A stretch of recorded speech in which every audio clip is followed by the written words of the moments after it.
আমরা রেস্টুরেন্টে যে স্পেশাল পরোটাটা খাই বেশ দাম দিয়ে, তো খুব ইজিভাবে আমি দেখানোর চেষ্টা করেছি আজকের পর্বে। হ্যালো, আসসালামু আলাইকুম everyone, welcome back to my another cooking video. তো চলুন শুরু করি। আমি প্রথমত এখানে একটি বাটি নিয়ে নিয়েছি, তারপর এখানে 2 চামচ গুঁড়া দুধ আর 2 চামচ চিনি ইউজ করেছি। তারপর এখানে ইউজ করেছি পরিমাণ মতো লবণ। তারপর এখানে একটি ডিম দিয়ে দিব। এই পরোটাটায় অবশ্যই ডিম ইউজ করতে হবে, আর এই ডিম দেওয়ার কারণে পরোটার টেস্ট অনেক বেশি ভালো হয়। তারপর সবগুলো উপকরণ খুব ভালোভাবে মিশিয়ে নিতে হবে, চিনিটা গলে যাওয়ার আগ পর্যন্ত মিশিয়ে নেবেন। তারপর এখানে নর্মাল পানি অ্যাড করে করে এই চিনিটা গলিয়ে নেবেন। যত সুন্দরভাবে করবেন ততই আরও ভালো হবে, কারণ ময়দা দেওয়ার পর চিনি ছেড়ে দিবে, যার কারণে আগেই সুন্দরভাবে এটা এইভাবে সেট করে নেবেন। তারপর এখানে অল্প করে ময়দা অ্যাড করবেন আর একটা ডো বানানোর চেষ্টা করবেন। তারপর আস্তে আস্তে আস্তে এইভাবে, এই তো আমি আবারও এখানে ময়দা অ্যাড করছি, করে এই সুন্দর একটা ডো বানিয়ে নিব। আর এই ডোটা যত বেশি ভালো হবে পরোটাটা তত বেশি ভালো হবে। এই পরোটাটা রেস্টুরেন্টে বেশ ভালো দামে বিক্রি হয়, তো আমি খুব রিসেন্টলি এই পরোটাটা বানানো শিখেছি, তাই ভাবলাম যে আপনাদের সাথে একটু শেয়ার করি।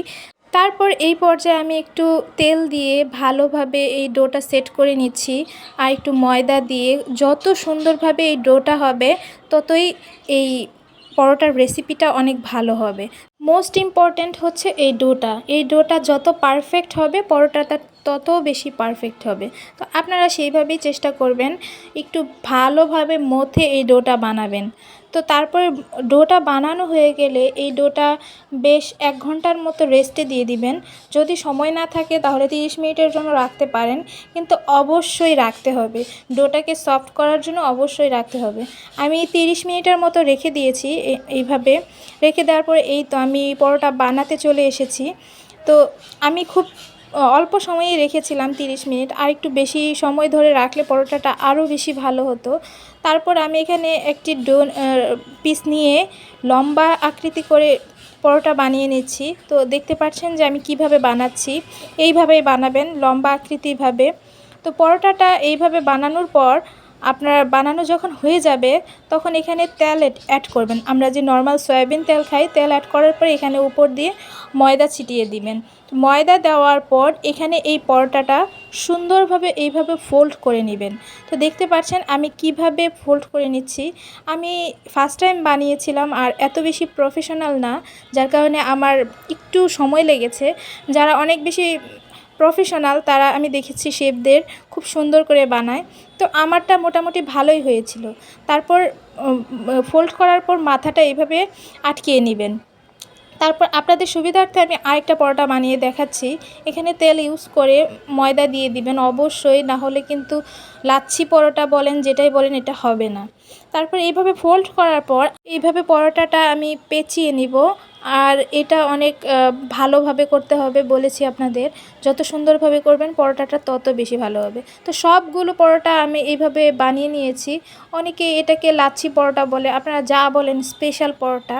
তো আমার কাছে এই পরোটাটার টেস্ট অনেক বেশি ভালো লেগেছে, যার কারণে আপনাদের সাথে শেয়ার করতে এসেছি। আমার হাজব্যান্ডকে আমি খাইয়েছিলাম এই পরোটাটা, তো ও অনেক বেশি পছন্দ করেছে। তবে এই পরোটা একটু ঝামেলা মনে হলেও খেতে কিন্তু অনেক বেশি ভালো, আপনারা বাসায় একবার ট্রাই করে দেখতে পারেন। তো তারপর এই যে এইভাবে আমি সবগুলো পরোটা বানিয়ে নিব, আপনারাও বানিয়ে নেবেন। যেহেতু এই পরোটাটা যখন আমি বানিয়েছিলাম তখন বিকাল ছিল, তো আমি যেহেতু সকালের জন্য বানাবো এই জন্য আমি পরোটাগুলো হালকা সেকে রাখবো, আর সকালবেলা আপনাদের দেখাবো যে আমি কিভাবে এই পরোটাটা ভেজেছিলাম। তারপর এই তো সবগুলো পরোটা আমি এইভাবে সেকে রেখে দিয়েছিলাম। এই তো সকালবেলা আমি ভাজতে চলে এসেছি। প্রথমত আমি প্যানে এখানে অল্প পরিমাণ তেল দিয়ে দিয়েছি, দিয়ে এই তো আমি এখন এই পরোটাটা হালকা করে একটু ভেজে নেব।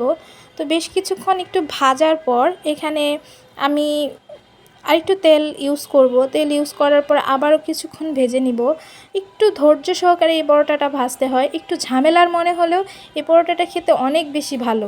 তো এই পরোটার সবচেয়ে বিশেষত্ব হচ্ছে ঘি ইউজ করা।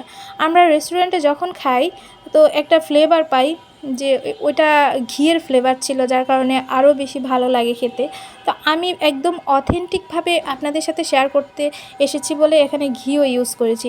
আপনারা চাইলে বাসায় না থাকলে স্কিপ করতে পারেন, কোনো প্রবলেম নেই। তবে এই ঘিটা দিলে অনেক সুন্দর একটা ফ্লেভার আসে আর খেতেও অনেক ভালো লাগে মুখের ভিতরে। তো যাই হোক, আমি এই তো সবগুলো পরোটা আমি এইভাবে ভেজে নেব।